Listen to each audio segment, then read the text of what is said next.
Hi guys, in front of me is VIVO Y19s, and let me show you how to change wallpaper on this device.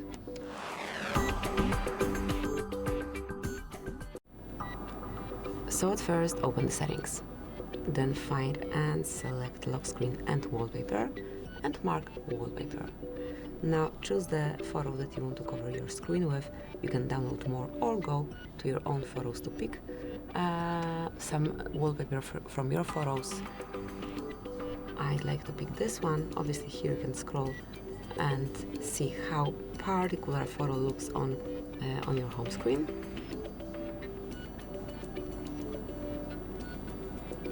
And once you've got the one that you want to cover your screen with, mark apply, and then decide if it's for your lock screen only, just your home screen, or both of them. And that's it, this will be all.